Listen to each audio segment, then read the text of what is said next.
Call me crazy if you want, but I've never liked store-bought pets. Susie, you are crazy, girl. That's almost as crazy as the time that taking a job off care.com almost got me murdered.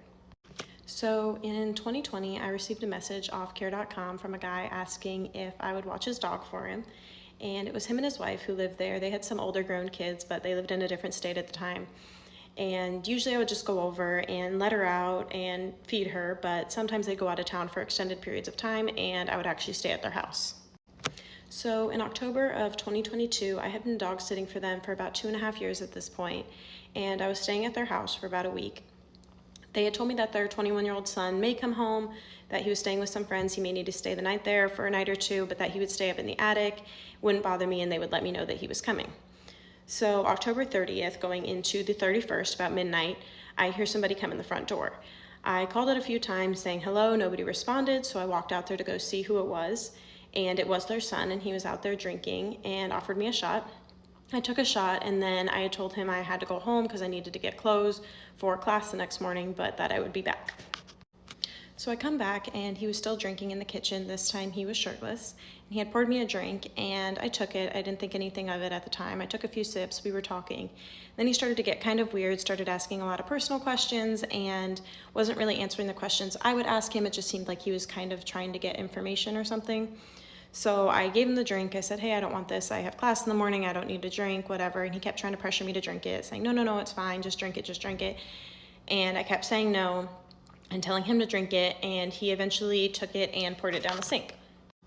So I thought this was weird, so I told him I'm just gonna go to bed, and I started walking towards my room, and he follows me back there. So I'm in the room, he's like leaning in the doorway. He's like, are you sure you don't wanna do anything? And I'm like, no, like, where are you getting this? Not at all. And he keeps asking me if I want to do anything. And so I tell him I have a boyfriend, which I didn't at the time. And he says, well, I have a girlfriend. I said, okay, even more of a bad idea. Good night. And I shut the door. So I get into bed, and then my bedroom that I was staying in and his bedroom were connected by a bathroom. So he comes in my room through the bathroom, opens the door, and is just standing there like brushing his teeth, acting like this is normal, and is asking me, are you sure you don't want to do anything? We could, are you sure, And I'm like, no, I'm sure, just please, I want to go to bed, please leave me alone. So eventually, after him trying to persuade me for a little bit, he eventually gives up and he goes back into the bathroom and shuts the door. So I'm trying to go to bed, and again, he comes back in and is again asking me, are you sure, And I'm saying, no, like, I don't, just please leave me alone, I want to go to bed, it's late. It was about 2 a.m. at this point. And he comes in and kneels down next to my bed, which I'm laying in the bed. And he's asking very sexual questions, things that I won't say on here. And I keep saying, no, just please leave me alone. Again, just asking him to please leave.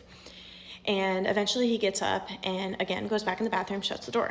I think I'm good, I think I'm fine, lights are out. He opens the door again. This time I don't say anything, he doesn't say anything, he's just standing in the doorway, just looking at me, just staring at me. It's dark in the room, so I don't think he could see me, so I think in hindsight, I think he was trying to see if I was still awake or not, if I had fallen asleep. He just stared at me for about a minute and then closes the door and goes back in the bathroom. So at this point, like I said, it's late, I was creeped out, so I decide I'm leaving. The parents were coming home the next day, so I grabbed all my stuff, I left, I texted the dad, kind of told them what happened, just the basics, and he texted me apologizing, saying they're so sorry, they didn't know he would do anything like this, they didn't even know that he was coming home, which he was supposed to let them know so they could let me know. And he called me, made sure I was safe and everything. And then a few days later texted me saying they had spoken with him and he was so sorry. He wanted to apologize to me. He doesn't know why he acted the way he did. He was ashamed. And I told him, I just need some space right now. And then I never heard from them again. So fast forward to April of 2021, and I was working at a new job at a restaurant, and I saw that one of the guys that I worked with was mutual friends with the guy that I dog sat for. And I had asked him how he knew the guy, and he said they were neighbors, and asked how I knew him, and I told him, I used to dog sit for him, but I had the weird situation with the son, and so I didn't talk to them anymore. And he says, oh, well, did you know what happened with their son? And I said, no, and he says he's in prison for murder right now. So of course, I Google the guy's name, and I find out that 10 days after the situation with me, under quite similar circumstances, he murdered his best friend in that house, chopped him up, dismembered him, disemboweled him, buried him in a ditch, and drove his car into a ditch just 10 days later. So yeah, that could have been me, and there's a whole lot more details behind it, a lot more stuff that I found out, like he released an album of songs the day of the murder. There's a lot of other things that have happened. I've been in contact with the girlfriend of the victim and his girlfriend at the time, and I've found out a lot more about the situation, but yeah, Susie, you're crazy. Call me crazy if you want, but I've never liked store-bought pet. Wow, Susie, that is absolutely insane. I cannot believe that. But this actually reminds me about the time when I was in college. It was like circa 2010, and I'm at work. It's just a normal Monday, or so I thought. So I'm at work. It's a really busy day. I worked in the finance office where people pay their tuition at a local college. So like it was really busy this day because I think we had a payment deadline coming up. So from the moment we came in till the moment like lunch happened, it was like so busy. So I didn't have time to like look at my phone or anything. So I finally get to go to my lunch break and I pick up my phone and I see I have like 20 or 25 missed calls. And I'm like, what the heck is going on? I never have this many missed calls. Who was blowing up my phone? So I look at my voicemail and I get a voicemail from my aunt and I listen to it and she's like, you need to leave work right now. Your mother just pee-pewed your grandmother and she's been arrested and is in jail and your mother has been rushed to the hospital and is in emergency surgery. And I'm like, what? I'm listening to this in disbelief. And then I look at my other voicemails and I think my cousin left me a voicemail. Somebody else in my family left a voicemail and they're like, yeah, so there's a photo of your mother on the front page of our local newspaper being arrested and put into a cop car. So what do? I go look at the article and sure enough, there's a photo of my mother being arrested and put into a cop car with like some article title. And I'm like, what the actual F is happening? So they're like, you need to get to the hospital ASAP. And because of this. So I didn't know what to do because my boss was out of town and I couldn't just leave work. And I told my coworkers what was going on. And they're like, you need to leave. You need to go. We will handle it. So I texted my boss. I think I left him a voicemail and I was like, hey, so by the way, this is what's going on. I have to leave.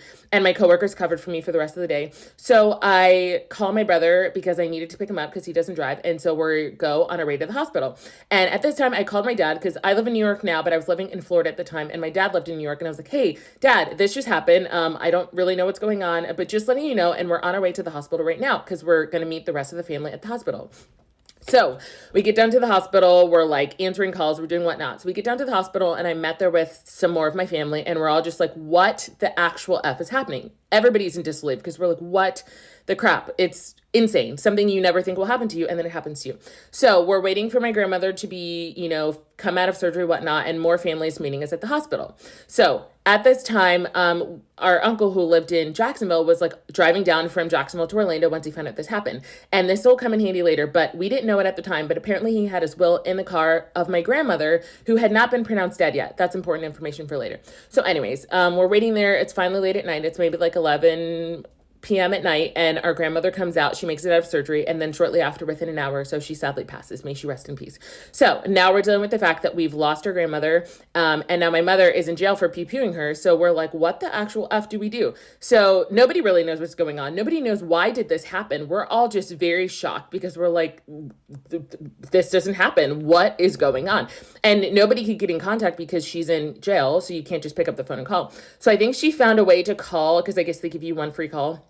So she finds a way to call one of us, and I think maybe I picked up the phone. I don't even remember, but we were able to talk to her. And even when I saw her mugshot, like we were able to look at it, I was like, that does not look like my mother. It does not look like her. She's in like some other place. Like this does not look like the mother that I know. So you can tell even in her voice that she just does not sound like herself.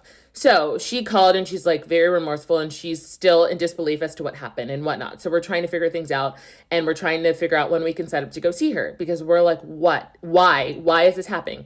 Anyway, so we planned the funeral service for my grandmother. We ended up having it, I think the next week or so, and a bunch of family came down and like, it was a very beautiful service. May she rest in peace. But now we're dealing with the fact of, okay, now we have this new situation on our hands because essentially I've lost my mother and my grandmother in like the same day.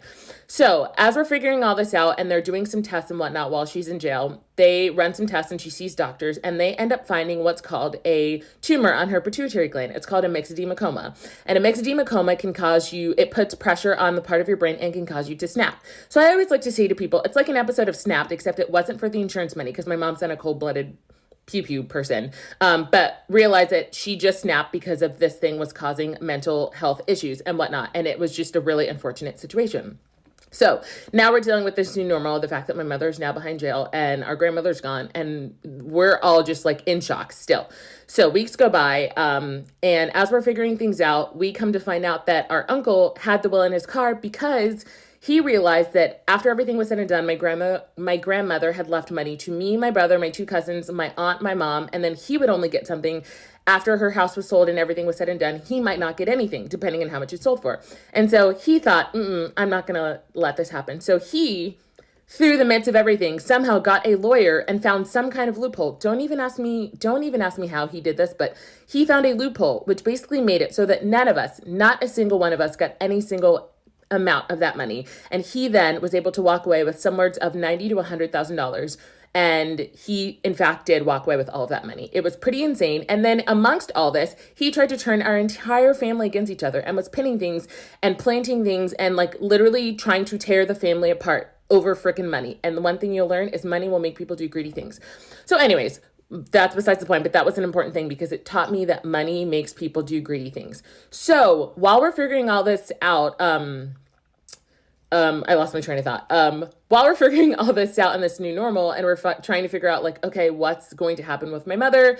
We're figuring out, do we have money for a lawyer? Do we have this? Well, in fact, we don't have money for a lawyer. So we're not well off like that. So we had to be left to a public defender. And this taught me a lot because when you do have money for a lawyer, you realize you're in a better position. But as a person of color, when you're left with a public defender, especially when it's a case like a medical thing, you're really not in a good advantage. So we realized that if we had money, we would have ended up with a better outcome. But anyways, Mom ended up getting a public defender. And over the course of a year or two, she was going to go to trial and then decided not to go to trial because she didn't want to put her family through that and ended up taking a plea deal and served about 13 years. And she's actually getting released on Saturday for good behavior and remorseful. And because they realized it was a medical thing and they did surgery and took that all down, she's actually getting it on Saturday, which is crazy. But yeah, that pesto though, pretty crazy, Susie. Call me crazy if you want, but I've never liked store-bought pesto. Oh, you're crazy. Obviously, I don't think I can top that, but I do have an interesting story for you. So I grew up in a neighborhood in San Antonio where there were a ton of kids. And specifically on my street, there were kids my age across the street, next door to me on either side, and diagonally. My best girlfriend was the girl that lived diagonally to us, Jackie, but my best guy friend as a kid was the person who lived directly across the street from us, Colin. And I went through my old photo album to find a picture, and so this is me and Colin. This is also my little brother, Grant, and Colin had a little sister named Megan, who was also Grant's age, so it was perfect. Until Colin and Megan had to move to Florida for, I guess, their dad's job. I don't really remember, but I remember being so heartbroken. It's like, that was my best friend, you know? But my parents were really sweet, and every single year we would go on spring break to Florida to hang out with Colin and Megan. And my parents kind of went through this financial thing, and we could no longer afford to go to Florida for spring break to go visit them. So me and Colin just kind of fell out of touch. My little brother Grant and his little sister Megan were too young to really stay in touch, and so I just didn't hear from them again for a very long time.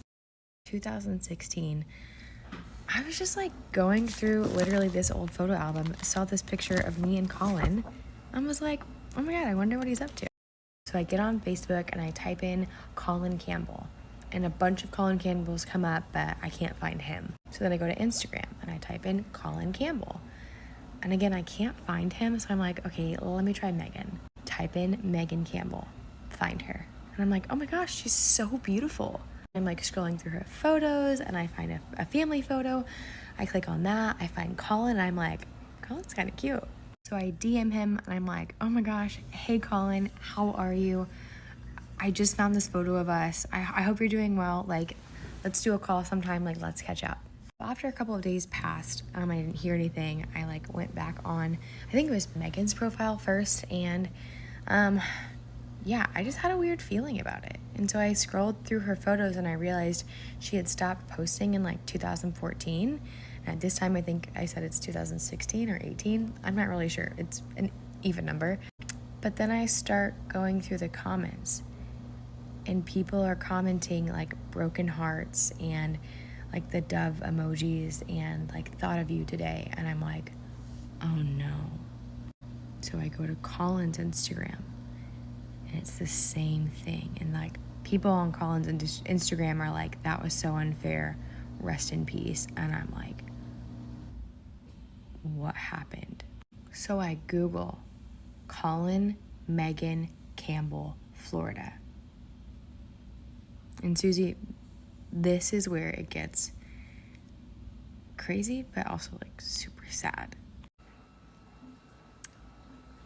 And I read about how their dad, Darren Campbell, this guy right here, shot Megan and Colin and his wife, their mom, doused the house in gasoline, lit the house on fire, and then himself. And was caught on CCTV the day before buying a ton of fireworks.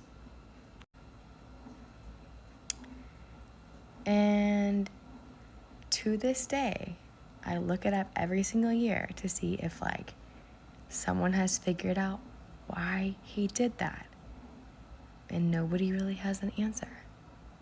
Obviously, when I found that out, I wept. I also went back to counseling and like processed that because it was just like, it's quite a lot for me. But super, super sad and very dark. You can also read about it and like Google it. It's super sad. Also, if you're watching this and you're not Susie and you have your own true crime podcast or you investigate this kind of stuff, help us find answers for this because what the heck? Anyway, crazy about the pesto. Call me crazy if you want, but I've never liked store-bought pets. All right, Susie, I'm gonna let you finish, but oh boy, do I have a thriller for you. So I'm in my biology class and we're getting ready for a class trip to the Mojave Desert.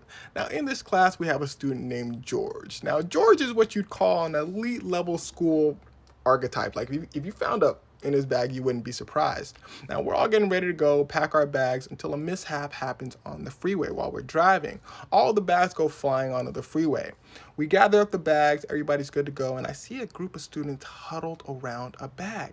I go over to see what all the hubbub is about, and I see a hockey mask with a machete-like blade thing laying next to it. Like a whole movie moment, the professor looks down at the items, looks up at everybody and goes, all right, everybody, whose is this? Everyone starts to look around. I start to dive towards George, and I'm like, hey, yo, that's not fair. George is a student just like the rest of us. It's not fair to assume until a student screams out, hey, yo, I recognize that bag. That's George's bag. Everyone looks at George. George goes, oh, yeah, that is my bag. You would have thought this man screamed out Wumbo. Everyone starts to go ballistic on dude. They're screaming at him like, hey, yo, they're asking him pretty valid questions like, why were you bringing these items? And what were you planning on doing with these items? Our professor, who's a fearless white man, goes, all right, everybody, let's go. Everyone's like, yeah, you're right, let's go home. And he's like, nah, we still going on the trip.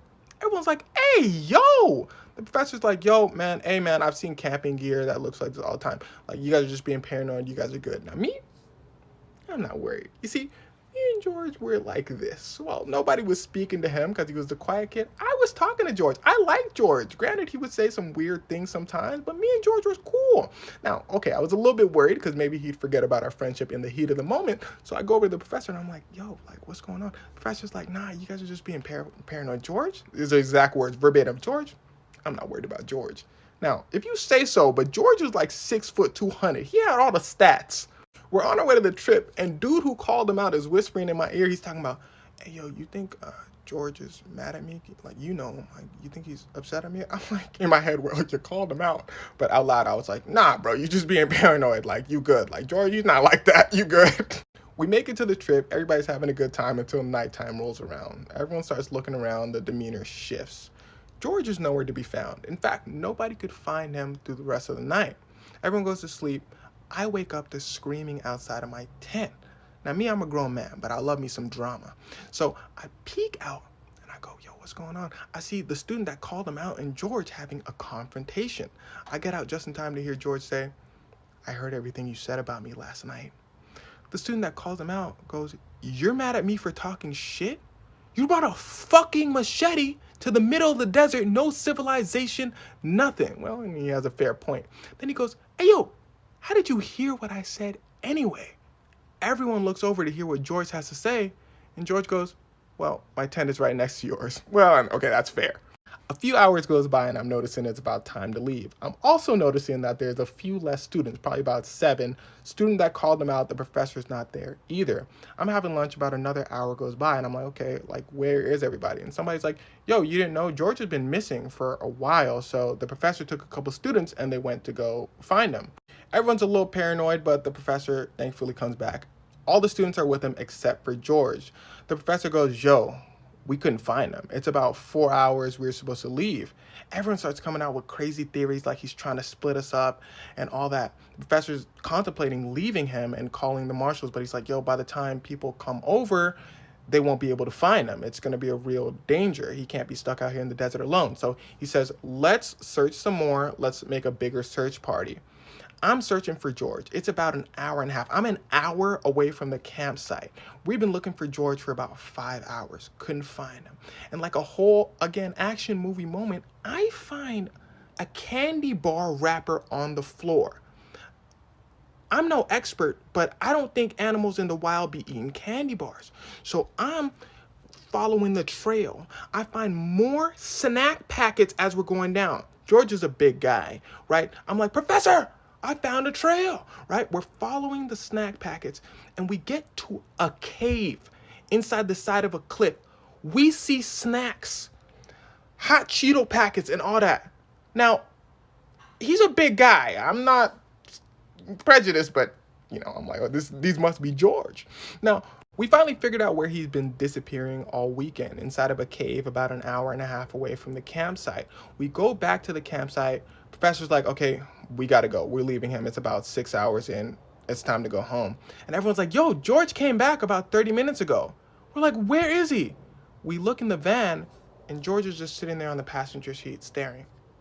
I'm drenched in sweat. Been searching for George for hours. I start walking towards the van. Everybody's like, yo, Amadou, chill. I'm like, George, get out. George gets out and starts looking down. Everyone's like, yo, we've been searching for you for so long. And he goes, I'm sorry. I can't stay mad at you, George. He was so nice. I'm like, I'm glad you're okay, George. He's like, thanks. Call me crazy if you want, but I've never liked store-bought pets. Oh my God, Susie, that is absolutely deranged. But a long time ago, when my great-grandmother was a baby, her family moved from Italy to the East Coast of the United States, and they lived on a farm in this Italian community. And when my great-grandmother was about 16 years old, her family decided to set up an arranged marriage for her. And she basically was the oldest in the family, had to take care of all the children. She was working on this farm, and they wanted her to marry this boy down the street, this little farm boy. And she was like, hell no. She was working in a factory, and she was talking to her friend who worked in the factory, and they decided to run away together. And so when my great-grandmother was 16 years old, she ran away off to Utah, and she completely changed her name, and she never spoke to her family ever again. Fast forward to, she has an entire life. She has 2 kids who are my grandpa and my great uncle, and then my grandpa has 2 kids, and one of those is my father. And her whole life, my whole family knew her, obviously, growing up, but they never knew where she came from. They never knew her heritage. They didn't even know her real name. They just thought her name was Jeannie, because everyone called her Grandma Jean. They never knew that she had a different name. They never knew she was Italian. She didn't even have an accent. She spoke English. She never talked about her past or her history or her family or anything. Then one day when she was 90, she passed away peacefully in her sleep, and she left a letter. And my family opened the letter, and in the letter it said, my real name is Angelina. I'm Italian. I ran away when I was 16 years old. I never talked to my family again, and essentially my whole life was kind of a lie. Like, I literally made everything up and completely ran away and never talked to my family again. And the reason why she never went home was because when her father found out that she had ran away, he ended up getting in contact with her and sent her a letter and said, if you ever come home, you've disgraced this family, if you ever come home, I will kill you. And so she was so scared to ever return to her family because she literally thought that her dad would kill her. But what she didn't know is that only a year later, after she had ran away, her father actually got struck by lightning and died. And my family traced back, finally got in contact with her family. I think they got in contact with one of her younger sisters, and her sister said, oh my God, we had been looking for her entire life. We had never stopped looking for her. And her mother had actually passed away, and on her gravestone it said, Angelina, Mama never stopped looking for you. And that's how I got my name. Call me crazy if you want, but I've never liked store-bought pets. Susie girl, that's so crazy. It kind of reminds me of this crazy time when I matched with this guy on Tinder, and we started chatting and everything was going super great. Then he invites me out to get drinks, and I was like, I didn't check my phone the rest of the day because I was actually going on another date. And I messaged him the next day being like, oh, so sorry, I was busy yesterday. Maybe we can go like later this week. We agreed upon a time and a place, and then we continue chatting. He asks for my number, I give it to him, but then he says, hey, are you busy tonight? Let's go and get drinks. Now, this is the second day in a row that he's very adamant about meeting in person, which is usually not a big deal, but I was getting a little suspicious. Once I made it abundantly clear that I did not have time, he stopped questioning it. Since I've been getting really weird vibes from this guy, I asked about him in this local group that I am a part of. We did some digging, and it turns out that he was using a different name than his legal name. We thought maybe that the name he had put on Tinder was an anglicized version of his name or just something that was a little easier, so I kind of just brushed it off. So Friday night rolls around, and I text him saying, hey, we still on for coffee tomorrow? He responds with, yeah, but I might be flying out to New York tomorrow. And I was like, okay, didn't you know that we had plans? Made up some excuse about how he had to meet his parents out there or whatever, and then tried to make dinner plans with me that night. I was already at an event for work that was going to go late into the night, so I said no. Text me a couple hours later saying that he canceled his flight with a screenshot saying that his parents want him to meet them in San Diego instead. So coffee was still on. A half hour before we were supposed to meet, he texts me, hey, you want to meet at this place? Which is a completely different coffee shop than what we had agreed on originally. When I realized it was actually closer to my place, I was like, you know what? That's fine. Let's go get coffee there. We meet and everything's fine. Like, he is who he says he is and everything. So, you know, we agreed to go on a second date. So the following Monday, I happened to have a free evening. So I said, hey, let's go and get drinks. I'm not drinking right now, so I was just going to get something non-alcoholic and he can get whatever he wants. He agrees to this on Sunday. I suggested a bar near me. He agreed on a time and everything was good. I text him Monday afternoon, which is the day we're supposed to meet. I said, hey, we still down for drinks later? And I shit you not, this man went, yeah, but I was thinking about something a little bit more chill. Like, I don't really drink. Even though he's been asking to meet up for drinks like all week. He suggests going to a movie. And I was like, okay, what theater are you thinking? We found a local theater that only shows like 2 movies at a time. And the only movie that either of us would be interested in had already started. Mind you, at this point, it's a half hour before we're supposed to meet. So I suggest instead, hey, let's go meet up for ice cream. There's an ice cream shop across the street from where I live. And then he had the audacity to say, it's a little cold for ice cream. And to think that this man has lived in Chicago longer than I have. Then he has the audacity to suggest, hey, I actually have to run some errands and I need to go to Walmart and pick up some cat food and a printer. Would you come with me? And at this point, I'm just like, you know what? Sure, it's fine. He picks me up in an unmarked white van. I'm not the brightest either, okay? We go to Walmart, we're having good conversation. But then, like, while we're at Walmart, he's, like, walking around. He answers the phone, like, not even, like, hey, I have to take this. Just, like, answers the phone. And, like, he doesn't even pick up the things that he needed.